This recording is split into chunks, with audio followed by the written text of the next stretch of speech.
Do you want to make pots too?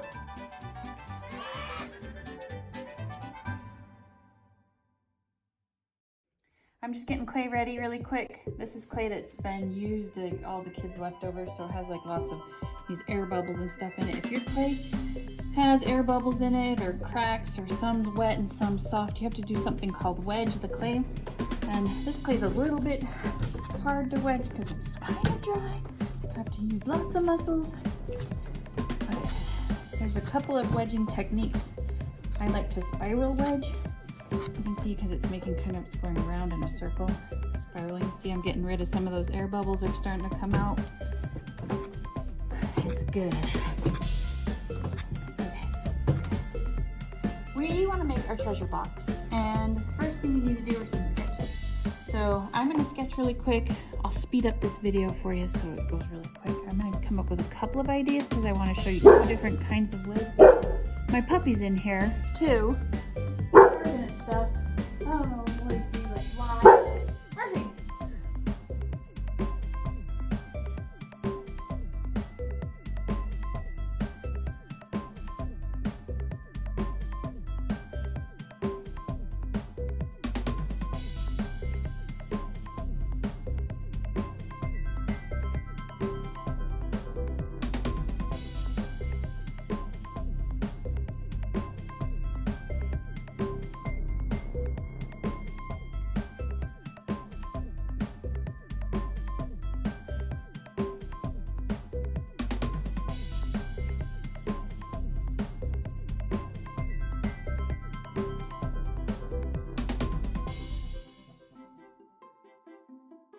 I want to make just a quick template of what I'm going to, of the walls, just the walls.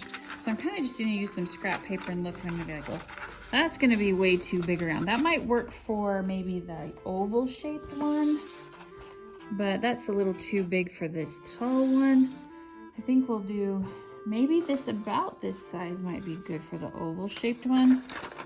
So I don't want it too tall, so I'm gonna go ahead and I'm gonna make this, again, I'm just using scrap paper. I'm gonna fold it about how tall I want it. And that will be my template. I'm gonna try to roll out a piece of a slab of clay that's about this size. So make a template first for your walls. Okay, there's my one. I know I'm doing 2 of these, so I must be insane. Maybe I'll do the second one and I won't show it in the video. I'll just make it, but I am gonna have a taller template. I'll just show you the template. Maybe not quite this tall. It still looks a little too tall. I like to fold it down and make it straight so then I know that I've got everything the same. I think maybe about that height would be good. Awesome. So I'm gonna cut on that line.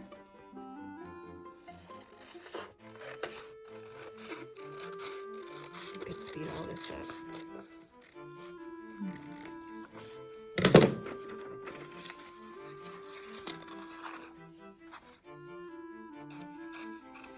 I do want to make this a little bit bigger because I need some overlapping. So I think I'm going to make it about right there.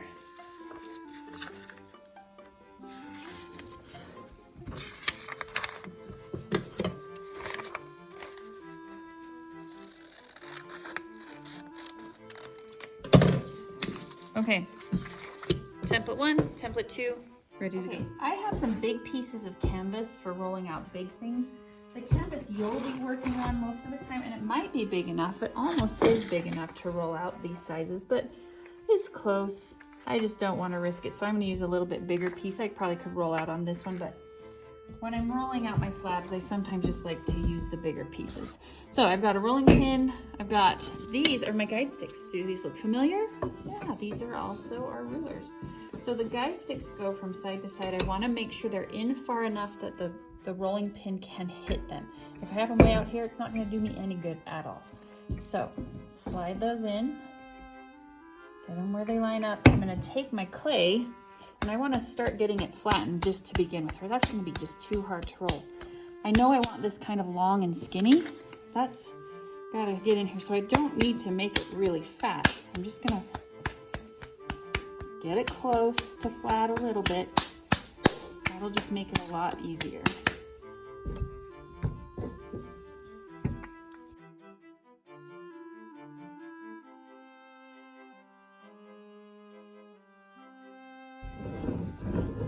All right, okay, right here, I'm gonna set these aside and this should fit. Looks really good. I'm gonna probably need even to roll out a little bit more than this because I'm gonna need a top and a bottom. This will be good. Okay, so I'm gonna set this down here. I'm gonna use my pin tool to cut things out. Now remember, when we use a pin tool, if I hold this at an angle and I cut, I'm gonna get an angled cut, and I want this to be straight. So I need to hold the pin tool straight up and down when I cut. Go ahead.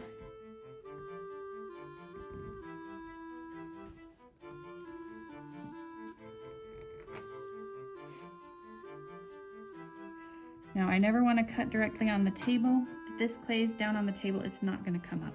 It's going to be stuck to the table and you're going to have to scrape it off with your fingernails and start all over again. So make sure you're on your board or a piece of fabric. I might save these pieces for later. That looks a little thickish. I don't know if that rolled as thin as I wanted it to. I may hit this one more time. I don't know if it was rolling as thin as I wanted. It's a little thicker than I like, so I'm gonna do it one more time. This time I'm just gonna kind of eyeball it a little bit.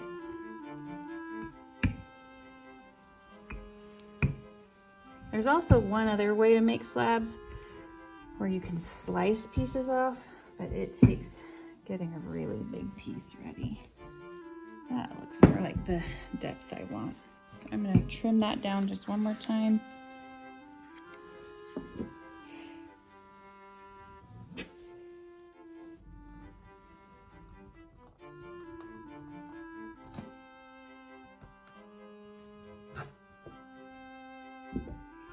Save your scraps. You don't get any more clay. If you dry your clay out and don't take care of it, you won't have any clay to do the rest of your stuff with. So keep your clay ready to go for the next part. And you want to put it and cover it up, put it back in your bag so you're ready to use that part. Okay, now I'm going to go ahead and I want to put this and create that shape that I wanted. I wanted kind of an oval shape. But if you can see right here where it overlaps, oh, I'm almost thicker than my thumb already, just where these two overlap. And I need to put those together like this. So I need to make right here thin and right here thin. And to do that, I like to just get a little bit of water on my finger and I like to just start kind of thinning it. It's sort of like my finger's a rolling pin sort of, and I'm just thinning this bit of clay. It's gonna get bigger here at the edges.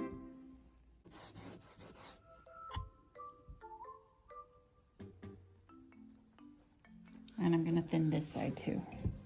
So both sides are gonna get thinned down smaller. And then I'm just gonna trim up this so it's straight again.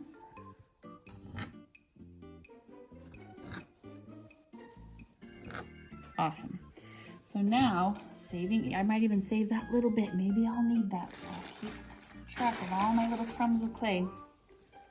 Now you can see when I put this together and those two spots come together, they come together and they aren't such a big, thick joint right there.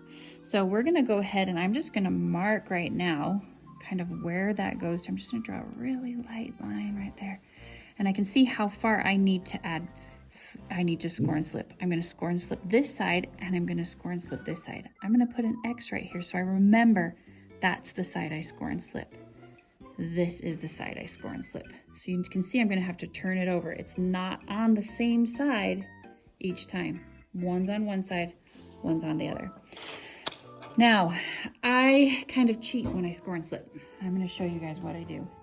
Here's a little scoring tool, has all these little pokey things, 6, 7 of these little pokies. It makes it really fast for scoring. I like to score in 2 directions, one way, then the other way. Then I like to just get water and I like to drip a few drips of water. You'll see it go into all the cracks. I don't want too much water. And check this out. If I score again, one more time in 2 directions, I just made all this ooey gooey slip, just got created, and I made my own slip. So I just did all of that. I'm gonna flip this over, and oh, there's my X. That's where I need to do this again. So I don't want to overscore. I don't want scratch lines out here at all. In fact, I think I'm gonna put my texture in even before I put this together. So I'm glad I remembered to do that because I almost forgot. I'm gonna go ahead and put a texture in here. You know what I'm gonna use? I think I'm gonna use the end of this pen tool. It's kind of cool. And I'm gonna make a texture right now.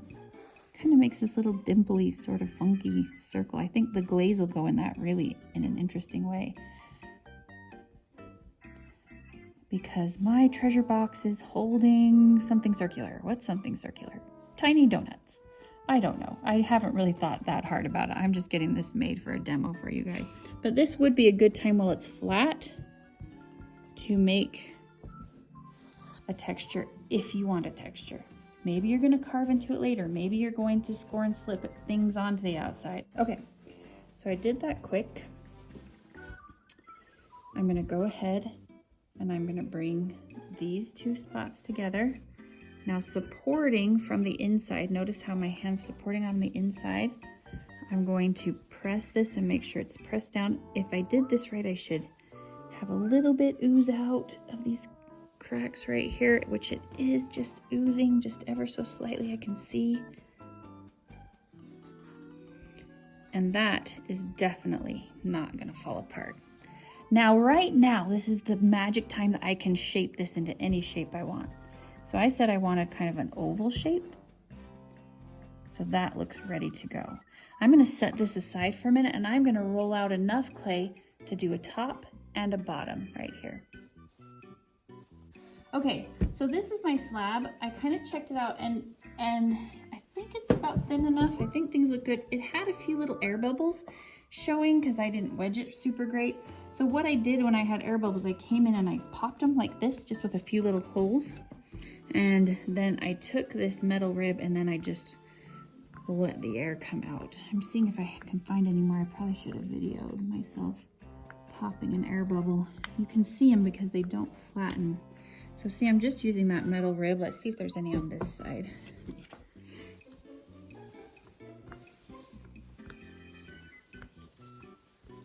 We might be lucky. I think there's one right there.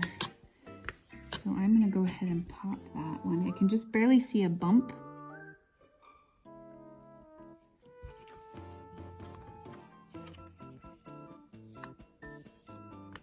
And then I'm just gonna pop those. So watch for air bubbles. If you see a little spot that won't get flat when you rub the metal rib over it, you can kind of see, like, things look really good now. Okay, so this is gonna be for the top and the bottom. So I'm just gonna take this and I'm gonna trace right now. This is just lightly, I'm not cutting. I'm just gonna go around. And a good question right here might be like, Mrs. Sigg, there's this weird seam right here. I kind of like the look of this seam. Sometimes I like to see how things are made. That's just my preference right now for this one, but on the other box I'll smooth that seam out. So we'll do it both ways. So I just barely traced around that. Now I kind of almost missed right there, but I can see where it was. And I'm gonna go ahead and I'm gonna cut this out. So again, holding the pen tool so it makes a straight up and down cut. Sometimes you want to make a crooked cut, like an angled cut, which I could if this is the bottom, kind of bevel it under, but I think we're okay. All right, I'm gonna save this because I'm gonna need it in just a minute for the other side.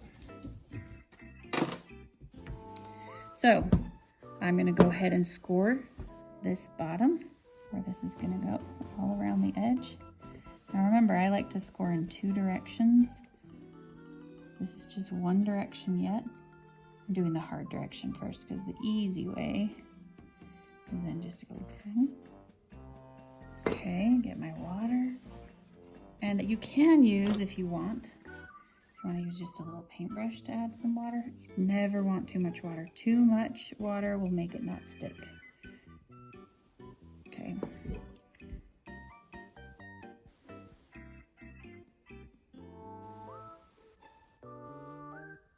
That looks really gooey.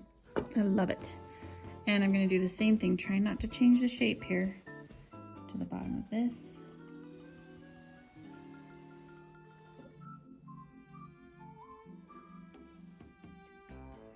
Okay, that looks good.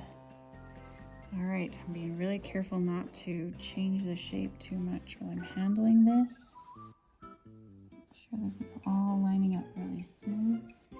And right now, how do I press this? Oh man, this is really hard. It really isn't, because watch, I'm just gonna turn this over and then I can go ahead and I can really kind of work this on. Here, I might even get my finger wet to just kind of keep things smooth and controlled while I press this down. I'm gonna kind of clean up some of that stuff that's oozing out.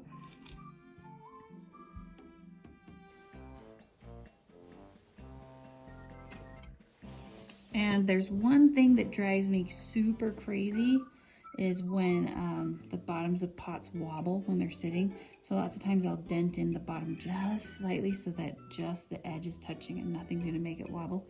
But if you remember about this one, I'm gonna put feet on it. So that doesn't matter to this one. So I can do some more cleanup when this becomes leather hard. If I want to, I can even come back in and I could clean up some of these dots and put them back in when it gets a little bit firmer. You can see when it's sticky, it just won't. I might even roll this just a little bit to kind of make that edge nice and soft. That looks good. Okay, so next I'm gonna do the top. I've already got my slab here. Oh, look inside. Do you see how there's kind of over-scored spots? I have tools that can help with that. I could use the paintbrush to kind of come in and clean that up. That's a good tool. If your finger can get down in there, that can clean it up. I like using paintbrushes a lot. See how that just kind of cleaned up all that extra bit of scratching and gooiness. Awesome. Okay, well, let's do this side. There's another trick. I'll just show it to you because this is kind of a cool trick. If I get this top kind of soggy, just a little bit wet, and I just am making a little bit of slip with my finger. You know how I traced before? Well, this is a tracing cheat where I can just get that a little bit damp, make sure it's exactly the shape I want it. I want that out just a little more. And I just set it down. That one side isn't gonna touch right here, so I am gonna trace just a little bit. But wherever I set it, if you can see when I pick it up, it leaves kind of a mark. It left it kind of, it didn't sit all the way down, but it left a mark of the inside edge. But I can kind of see where I need to cut. It probably is just smarter to just trace it, but that's just kind of a cool little cheat I sometimes use. So let's go ahead and cut that out.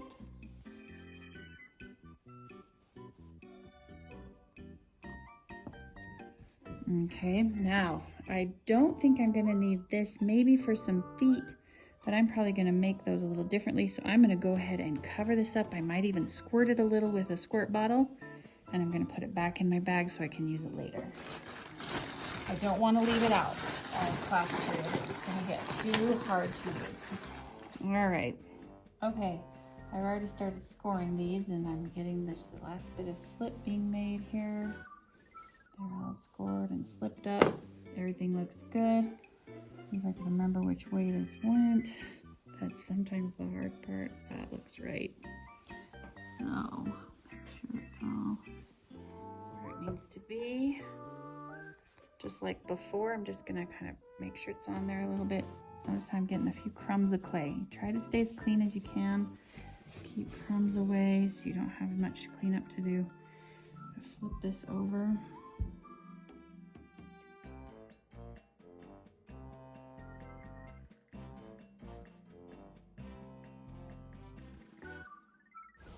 I'm gonna let this sit just for a little bit while I make my other vessel. So I'll see you guys in a minute. I'm gonna go ahead and make that other vessel, and I'll show it to you when I'm done.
Okay, so right now this is full of air. It's like a balloon.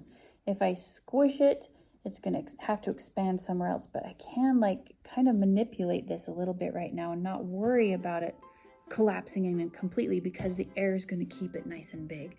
So this would be a time I could press in some stamps if I wanted to. I could do some texture stuff. This is a pretty safe time right now to do a lot of cleanup without worry of it collapsing. So right now I'm feeling pretty happy about this. I think when it gets leather hard, I'll probably do some more pattern, maybe some carving into this or score and slip some cool things onto it. But right now for a basic shape, this is what I want. I'm gonna go ahead and we're gonna design our key lid right now. So the key lid is really fun. I'm just gonna get an idea and hopefully I have it in my sketch already, but I don't. But I'm gonna do kind of a jog on each side of this, like a little dip down. I could go dips up, I could be zigzaggy if I wanted it to, but I'm gonna do a dip down. I can draw it lightly first if I want to. I'm just gonna go for it because I'm feeling kind of wacky and brave. So I'm gonna insert right where I wanna start. And remember, this is my cutting tool and I'm cutting straight and it'll make rough cuts. I'm gonna dip down, come back up. It really is a good idea to sketch first this on. I'm gonna dip down and go back up again. Holding my pen tool straight. Let's hope I end and start at the same place. I'm kind of looking at where I'm gonna start and stop. Around. Now it can collapse on itself easily because the air is not holding it open anymore. And I did end at the same spot. And you can see it's a really irregularly cut top. There's a lot of cleanup that needs to happen here, but I'm not gonna mess around too much with it until it's a little bit drier and stronger. But what's cool about the key lid, when I get it on here, it can't move in any direction no matter what, because the keys hold it from moving this way on the sides, keys hold it from moving this way over here. It is on there super tight and it's not gonna be wiggly at all. I may want to, just to keep this from sticking back together, I'm gonna finish cleaning this up when it's more leather hard tomorrow.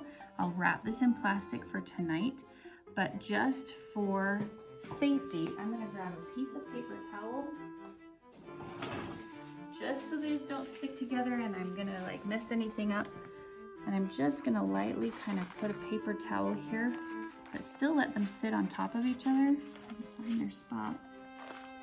There we go. And I'm gonna store it like this. I'm just gonna put plastic on it for tonight, and tomorrow I'm gonna clean this all up. In cleaning up, it'll just be smoothing all this rough stuff up. Now the other lid, I'm gonna set that aside for a minute. I'm just gonna do a straight cut on this one. We're gonna do a different type of lid. So I'm gonna go ahead and sketch this, and I could wait till this was leather hard, but for the sake of this video and me getting it done, I'm just lightly gonna draw this on first. Make sure I'm gonna line everything up. I could use a ruler if I needed to. It looks like I've lined things up pretty well. Looks like things are pretty straight. So I'm gonna go ahead and insert my pen tool and do straight cutting. And now things can collapse if I'm not careful. Working around this corner, I'm being really slow and careful. If I waited till this was a little more leather hard, it would be a tiny bit safer to do this and keep its shape. Now remember, you could take this over to the blow dryer if you were ready to cut the lid, and you could blow dry it for just a minute, and that would help kind of firm things up. But you can see, oh, it makes all those rough kind of grumbly things that are gonna need some cleaning up. Now for this lid, I'm gonna go ahead and we're just gonna clean things up now, even though I'd prefer to wait till it was a little bit drier, but I wanna show you how to make this kind of lid. I think I want to add 3 pieces to this lid. I could do a strip that went all the way around on the inside edge, but since this is a triangle, I think it kind of makes sense to do 3 pieces. So I'm going to use some of my scraps I've got. I still have these hanging out here. Oh, this piece looks good. I'm going to make these just a smidgen thinner.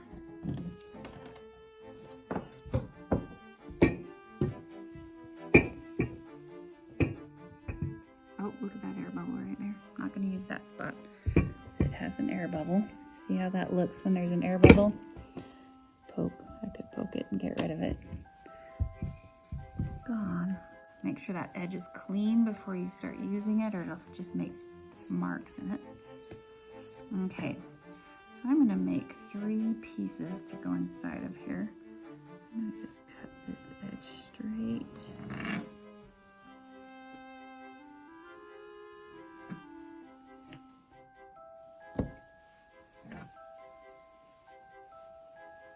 I'm gonna make one about this big. I'm gonna try to make all 3 the same.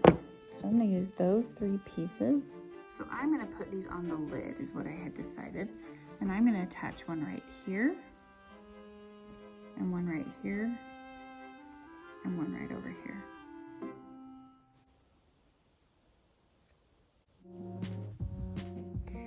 We've let this sit. I actually took it to the blow dryer and I blow dried it, so now it's getting really close to being leather hard.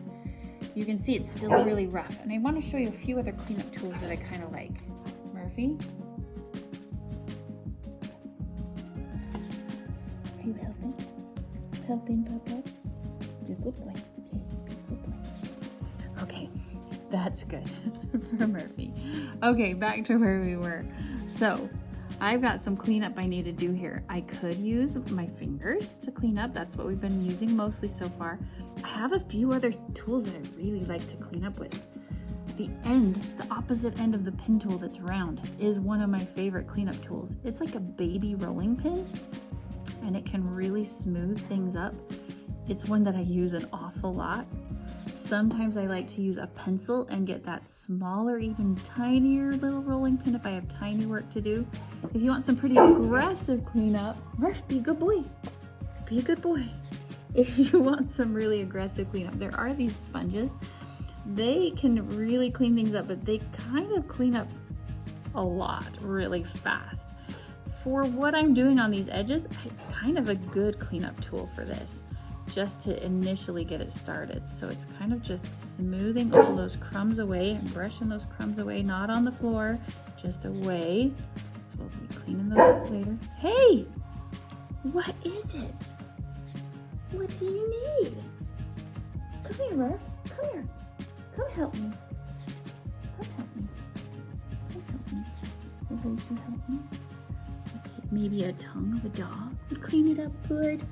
Oh, you okay? You're okay. Do you hear something outside? The ghosts of North Cache? Yeah. Okay, I still have a little bit of that overscoring in here.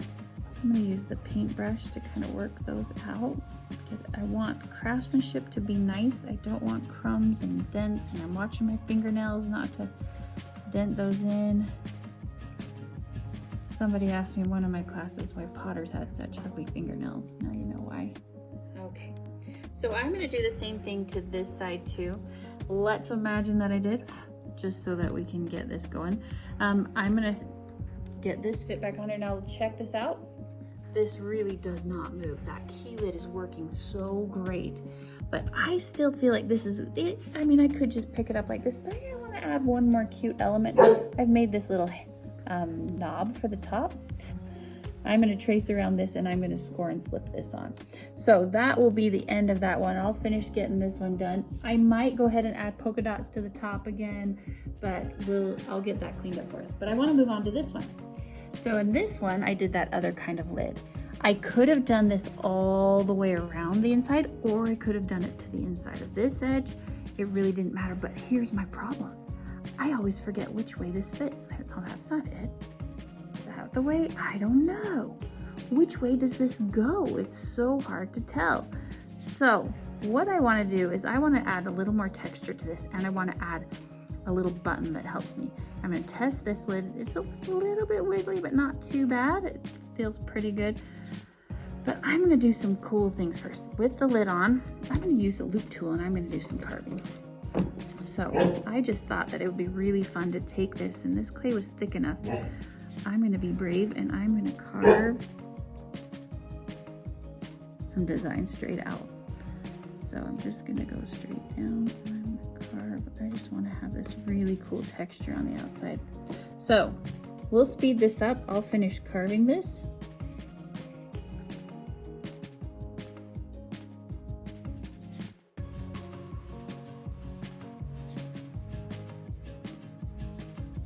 Okay, so I have finished carving this. I'm not going to touch it too much. Do you see how it looks really rough and grumbling?